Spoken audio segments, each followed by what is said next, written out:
Major League Soccer is back, and it's such a vibrant thing. Vibrant thing.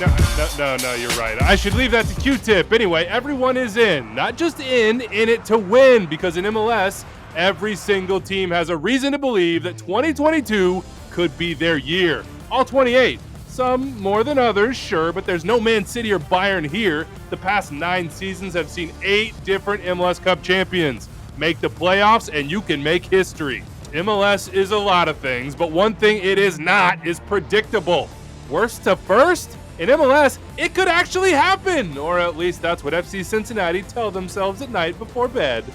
Together, let's take a journey to 28 alternate dimensions in reverse order of 2021 finish, in which all 28 teams hoist MLS Cup on November 5th. Let's start with the new boys in the Queen City. Yeah. Charlotte FC's manager, Miguel Angel Ramirez, said, and I quote, "We are screwed." And that was the PG-13 Spanish to English translation. This was after a designated player signing fell through at the last minute, leaving Ramirez a little light on attacking firepower. Okay, more than a little light. So how do they win Cup? A bumper summer transfer window, DPs and U22 signings galore, followed by a fairy tale playoff run. Hey Atlanta, yo Seattle, think you're the model expansion teams? Who's screwed now?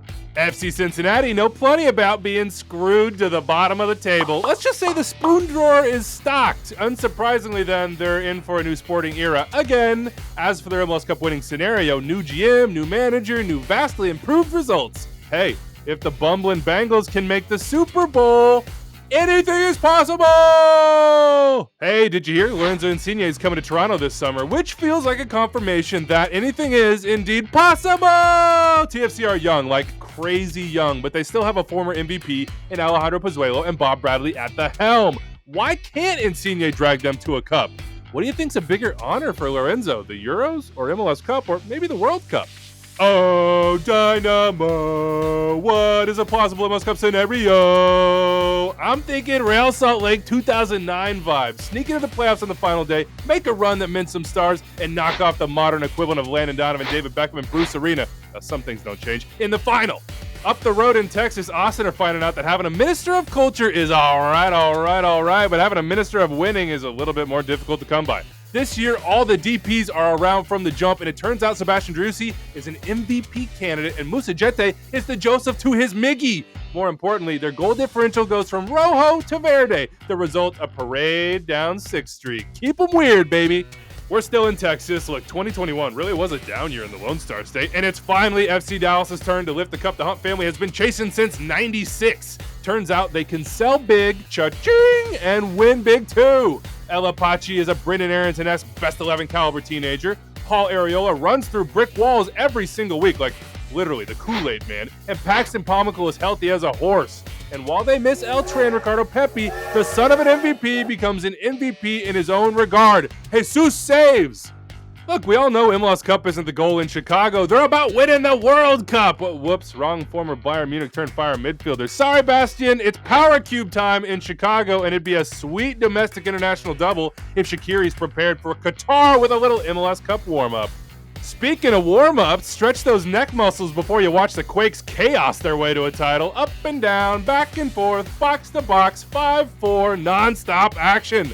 Cade Cowell, run and gun. Christian Espinoza, 1v1. Jeremy Abobasi putting defenders on posters just the way Mateus likes it. Turns out there was basically nothing to like about what Inter Miami built in their expansion season, so no wonder they tore the whole thing down. And is there anything more MLS than doing that and then winning the whole dang thing? This is Gonzalo Higuain's reward for gritting his teeth for the first 2 years. LAFC survived without seeing Carlos Vela at his best last year. The candle was flickering a little bit. I want to see him thrive. In this alternate dimension, they do so much more than that. It's not quite 2019, but it doesn't have to be for Carlitos. Chicho carries some of the load. The Brian Rodriguez, who plays for Uruguay, shows up for LAFC, and LA has a new mayor on loan from Hanover, and MLS has a new champion.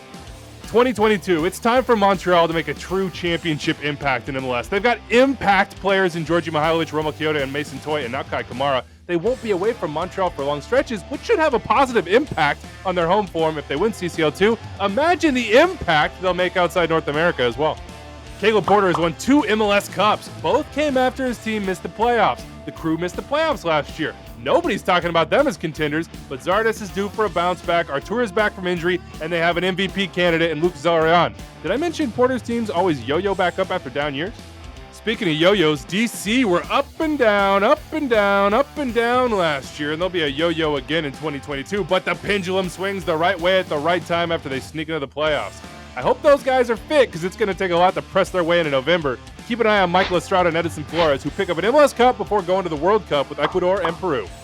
That MLS Cup would match LA's Cup total, but then LA gets one in this alternate dimension. Here's a nugget for you. The Galaxy's 5-year MLS Cup drought is the second longest in their history, behind only 96 to 2001.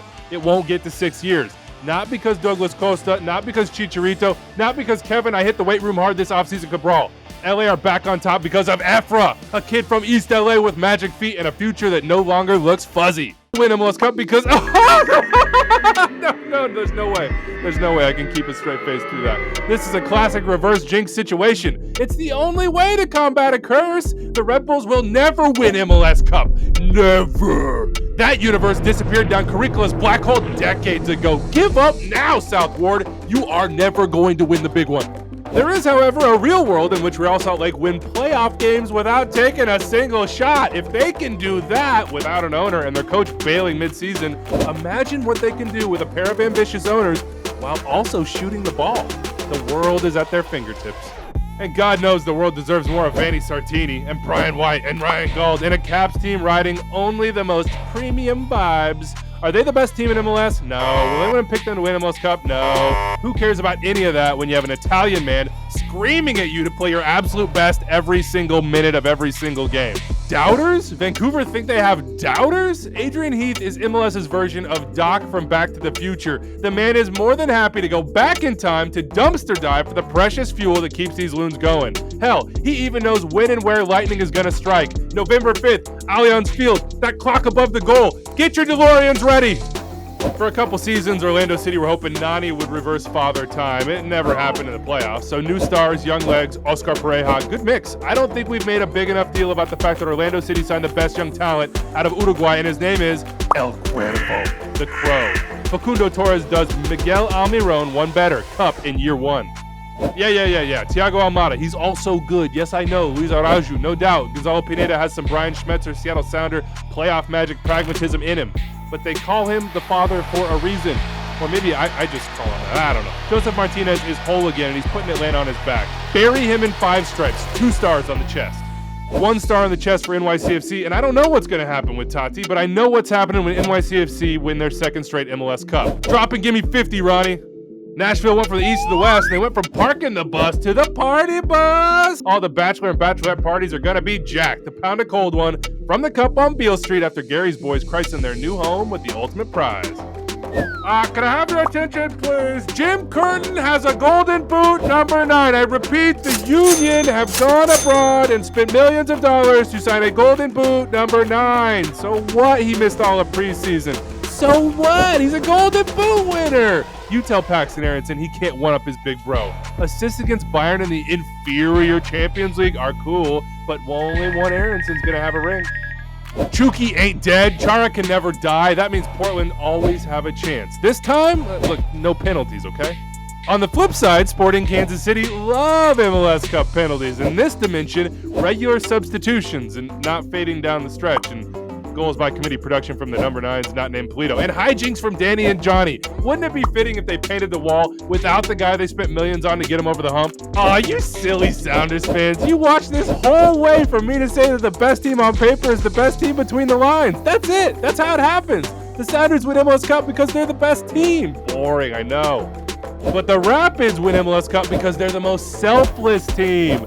Nobody is bigger than the group. To be fair, though, that's like pretty easy when there isn't a single designated player in the squad. Hey, the Revs have DPs, 3, maybe even 4 if you count Josie, and Bruce went from hinting at a potential retirement after last year's playoff exit to signing Leggett, Omar, and Josie in his own contract extension. He won't even touch the supporters' shield, like won't put a finger on it, but he isn't hiding the fact that he wants another cup. What Bruce wants in MLS, he often gets. Just know if I trolled you, I absolutely meant to do so. Let us know in the comments section below what you think. Who's winning MLS Cup in 2022?